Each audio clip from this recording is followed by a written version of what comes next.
Get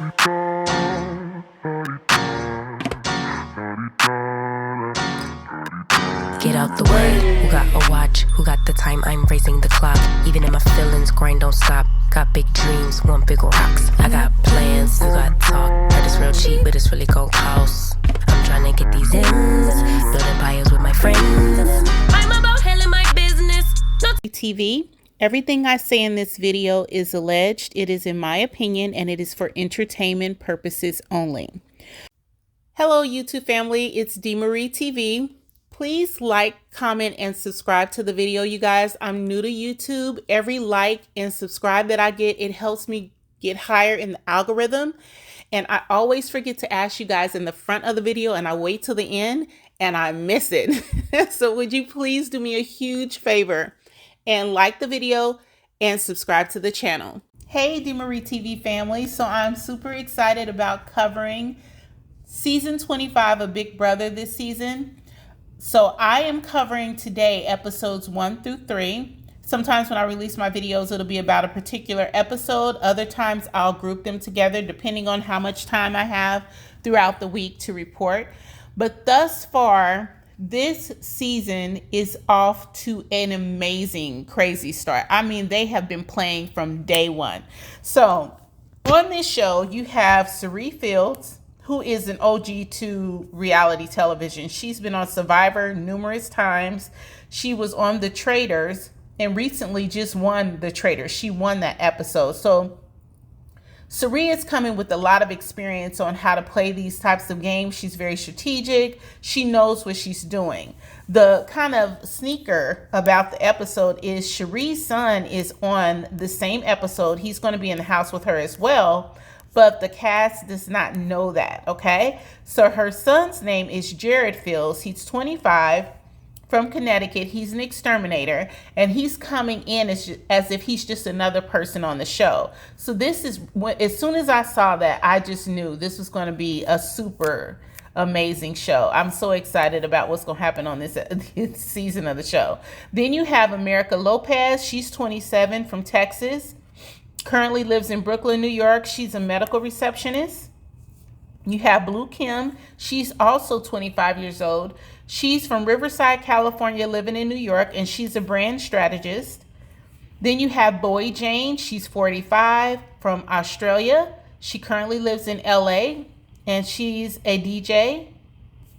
And then you have Cameron Hardin. He's 35. He's from Georgia. He's a stay-at-home dad. You have Corey. He's 21 years old, from Florida. He's a college student, and it shows.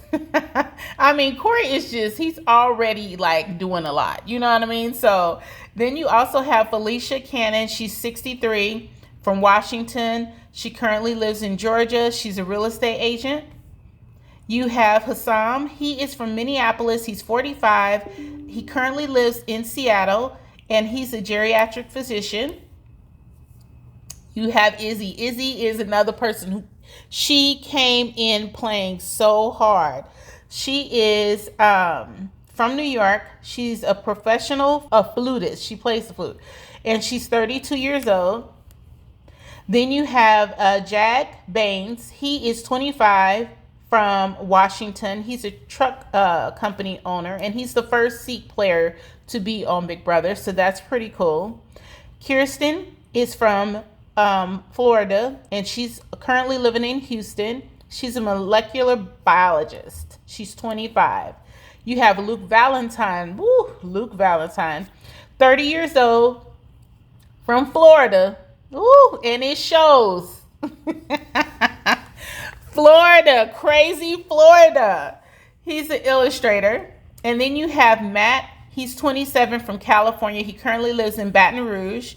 He is a Deaf Olympics gold medalist. He's deaf, but he is also an Olympic medalist. Then you have Nicole Hayes, 30. She's from St. Louis, Missouri. Shout out to Missouri. And then she currently lives in Maryland, and she is a political consultant. Now, the thing about Nicole is she's super smart. She graduated from high school at 16 years old, blazed through college. She now works as a political consultant, helping write legislation on Congress. So I think this is amazing. I would love to see how her brain works in this game. You have Red, who's 37, from Tennessee. He's in sales, ex-military, family man. Then you have Riley. She's 24, from Maine. She currently lives in Tennessee, and she's a bartender. So these are the contestants that are going to be on the show. And the first episode is basically introducing you to these people. It gives you a little clip of who they are, and so we get to become familiar with them. Okay? So this year is kind of different. They're doing this thing called Big Brother Multiverse, where it can scramble the game and switch things up. This is not an HOH competition. It's a nomination competition.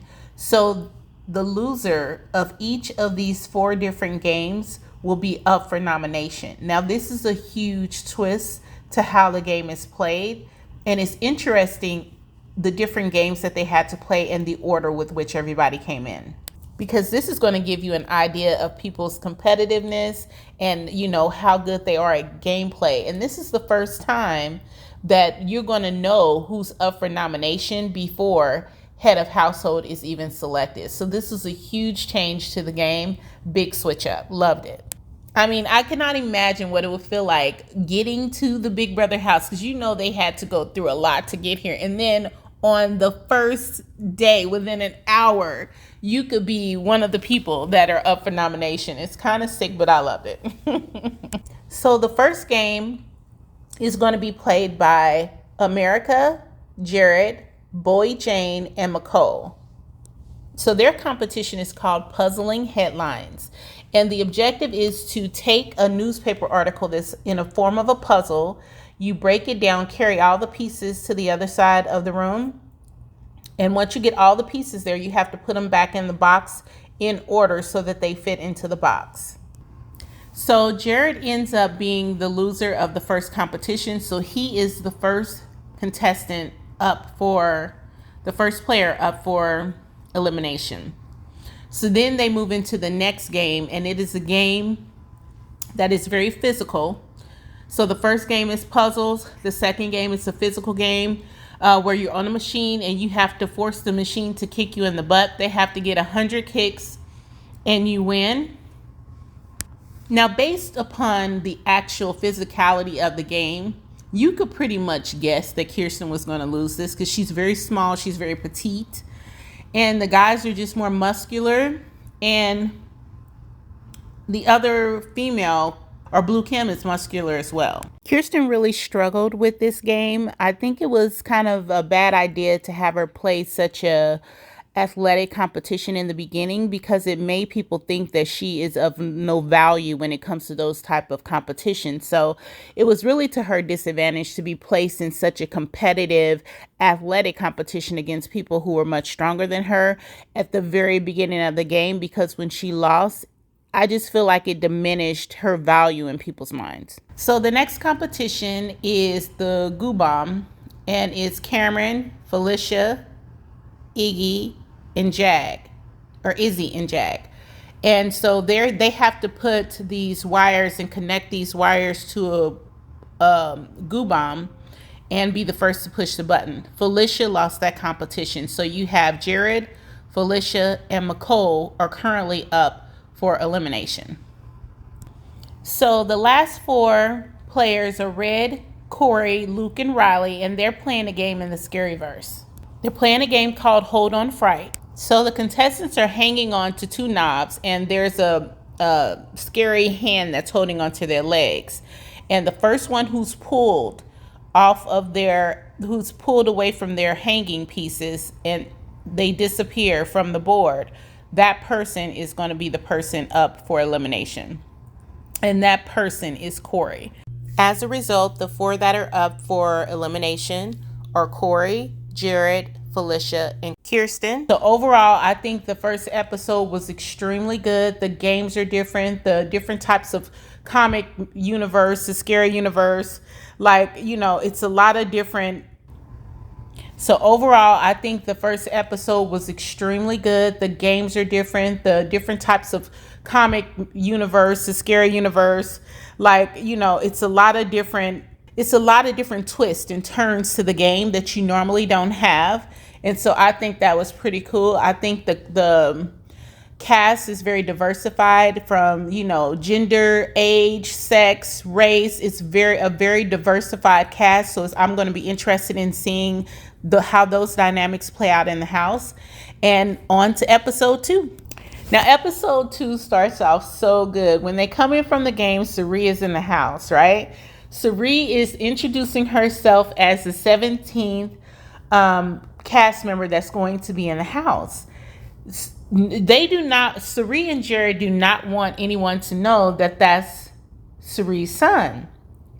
It's supposed to go undetected. However, Izzy is someone who is a fan of Sari's, and she stalks her social media page, so she immediately recognizes that Jared is Sari's son. In that moment, she instantly says, she turns to Jared and she tells him that she knows. I would have kept that in my back pocket. I would not have disclosed to him that I knew that secret. I would have held on to that as long as I could, and I would have used it later in the game as to my advantage. But she didn't do that. She immediately told him that she knew he was Sari's son. So next, the castmates starts filtering out through the house, and they start picking out where they're going to sleep. Now, anytime you watch Big Brother, whomever picks the rooms and decides to stay together, usually that's the people that's going to be in alliances. Usually you're going to find people grouped together who stay in the same rooms because you're around each other the most and you have the most conversations. So I love this part because it gives me a little bit of insight on who's probably going to be working with who throughout the game. So next, Jared walks into the kitchen where Sari is, and he calls her mom, and she looks like, what are you doing? And Izzy's with him. And Izzy tells Sari that she knows that Jared's her son, and that is the first alliance that is formed. Essentially, Izzy agrees to keep their secret safe, and they all agree to protect each other. And next, they all go into the living room, and they're getting to know each other. And then Corey comes back from the Scaryverse, and he delivers a message to them. So then they move to the have-not room, and they go over the rules of the have-not room. And the butt-kicking apparatus that they had in the game, it's in the have-not room. So anytime someone comes in that room or anytime someone leaves out of the room, they have to do the butt-kicking game, which is kind of fun. But then it goes to Sari and Jared, and they're talking about Izzy knowing that they're related. So Sari actually gets teary-eyed when she's having a moment thinking about the fact that she's in the house with her son. And it's kind of mind-blowing for her. And I thought that was a good moment. And she's also giving him tips on how to play because she heard him say to Kirsten, I'll talk to you later. And she's letting him know you shouldn't make those kind of statements openly because it could give people the idea that you're talking about the game or that you're forming some type of alliance or some type of showmance, and you don't want that. So she's just giving him a little, heads up on how he should be conducting himself in the house. So that was a pretty good moment. So McCole's scouring the house trying to find an alliance just because she knows that she's up for nomination. So they go into the weight room. They're just in there chatting. It's her, Jared, Riley, Lance. And they're talking about a potential alliance with the people that they work out with, the Phalanx 5. It was not a real alliance, but I think McCole is taking it way more seriously than she should because she's looking for something to latch onto so she's not eliminated. Right after that, she goes into the kitchen, and then she tells Sari that she notices the older people are usually voted out first, which is just crazy to say. But then she tells Sari basically that she'll have her back if she has hers. She's just kind of doing too much. Like, she's all over the place. She's trying to latch onto something instead of sitting back and being strategic and thinking her way out of it. She's just doing a lot, and it's not going to work out well. She immediately then goes into talking to Felicia, and she's talking about an alliance with her, Felicia, and Sari. It's just a lot. She's doing way too much for the first night in the house. So this is exactly what I mean. So the next scene is Felicia meeting up with Sari to talk about Kirsten. And Sari tells Felicia that Jared told her Kirsten tried to make an alliance with him and Riley and him, Riley, and Luke. And then now Felicia and Sari are feeling like Kirsten is not somebody they want to attach themselves to because she's making too many plays early on in the game. So the next thing they do is go to the HOH challenge, and they're playing a challenge where they have to walk a balance beam and get to the other side with the fastest time. Now, whoever wins this competition will have the responsibility of taking 2 of the 4 up for elimination off the block and nominating 2 people to be eliminated. So this is a huge win. This is normally the game that's played first in Big Brother, but because of this new twist in the game, they're playing it now. Now, this game sounds way more easier than it is. Because they're swinging pendulums while you're trying to go on the balance beams. But it ends up that Riley ends up winning the first head of household competition. So Riley is going to be the person to put up the first 2 nominees. So now this is when Kirsten's behavior starts to come back and bite her in the ass. Because now the people who are nominated have to start fighting for themselves to stay. And when you walk around trying to make alliances with everybody, you just put an easy target on your back. So, of course, Jared and Sari are, in sync with using Kirsten as the person to get everyone to focus on to get out of the game. So Jared goes to Riley, Felicia goes to Riley, Riley goes to Sari. She hears Kirsten's name. And because she's hearing that Kirsten's the one who's the problem, it's easy for her to put it up because there's no sweat off her back. She's not risking anything by getting rid of her because everyone is asking her to do it anyway. So essentially, they come to the conclusion to get Kirsten off and then go through the discussion of how that's going to play out. Who are they going to put up as the pawn? So Riley conducts the nomination ceremony, and she chose to take Jared and Corey off and leave Felicia and Kirsten up for elimination. And the ceremony concludes episode 2. So now we're on to episode 3. Episode 3 is power-packed. It is a lot going on. You have the golden veto. You have the alliances start to form. It is an amazing episode. This is when the game starts to get real. So episode 3 starts with Kirsten crying because she now realizes she's going to be up on the chopping block. And then Riley has a conversation with Felicia to let her know, you're a pawn. You're not my intended target. We're going after Kirsten, so just stick to the plan. So Luke, Jag, and Corey are in the room just talking, and Luke says he didn't even realize Corey was on the chopping block until his name popped up there. So everybody's trying to figure out, is Luke really this stupid or is he playing dumb? Because how did you not know Corey was on the chopping block? That's so crazy. It's so funny. Then they get to go out into the backyard for the first time. The backyard is really nice. It has weight sets, the pool, the jacuzzi. They have a gaming section, a section where they can just lounge. It's a really nice setup in the backyard this season. So pretty cool. So then you got Blue, Jag, Riley, Matt, and Cameron, and they're all getting really close. This group is starting to form an alliance. They're getting tighter. They're starting to hang around together a little bit more. It's starting, the house is starting to split, and you can see it. So in the scary room, you have this team. They're in there dancing, and Felicia walks in, and she makes the statement that she used to be a marksman and she don't miss anything. And so she's starting to recognize that they're forming a group.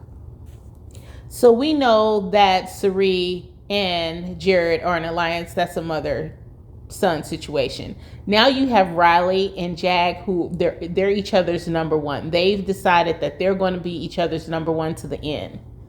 So Riley and Jag are each other's number one. And then the scary room, and that is Blue, Jag, Matt, Riley, and Cameron. They all sleep in the scary room together, and they are now going to form their alliance. So the handful 5 is agreeing to be each other's final 5, okay? And inside of the handful 5, Jag and Riley have a final 2 agreement. So that's how this side of the house is splitting up. Hassam and Jag are in the exercise room, and they're talking about Hassam being Egyptian and then Jag being Sikh, and just how, you know, they're viewed in America. So I thought that was a really good scene, to give a little insight on their background, who they are, and kind of what it feels like to come from their backgrounds and live in America. So then Felicia, Sari, Izzy, McCole, and Bowie Jane are in the female room, and they're talking about forming an alliance. So as soon as they start to get into their alliance conversation, Bowie Jane gets up and she walks out, and she says she's down for being in an alliance with them, but I would have looked at, why is she walking out in the middle of the alliance conversation? That would have threw a red flags for me. I'm not sure that it did for them, but at the time that they started talking about the alliance forming amongst the 4 of them, she got up and walked out the room because she said she didn't want to make it obvious. I think she would prefer to be in an alliance with Riley's group, but time will tell. Now, based upon a sign that's hanging up in the room, they formed their alliance under the name of Bye Bye Bitches, and I love it. I love it. I think it is so funny. But as they kick people out, they're going to be like, bye bye, bitch. So I thought this is one of my favorite scenes of this episode. So of course, Big Brother, when you have alliances, it's all about numbers. The alliance that has the most numbers controls the house. So the handfuls recognize they need to bring in more people to control the numbers in the house. So they bring in Jared, they bring in Corey, and they bring in America to add to the 5. And then they'd have a total of 8 in their alliance, not knowing that Jared is Sari's son. So Jared immediately goes to tell Sari what's going on. And then that, you know, they're already aware that the house is splitting, but they have what they think is 5. I believe Boy Jane will go over with them. But they believe they have 5 on the Bye Bye Bitches. Now you have the handfuls, which is 5. And then you have them adding 3 more, Jared, Corey, and America. So they have 8. And then you have Kirsten just out here like floating around talking to cameras. She's just in rooms by herself, talking directly to the cameras, talking to America in her favorite bodysuits. I mean, she's off the chain. I can't. So now they move to the head of household competition. So now we're moving into the Golden Veto competition, and that's going to include the head of household, which is Riley, the 2 people up for elimination, which is Kirsten and Felicia, and then 3 other people.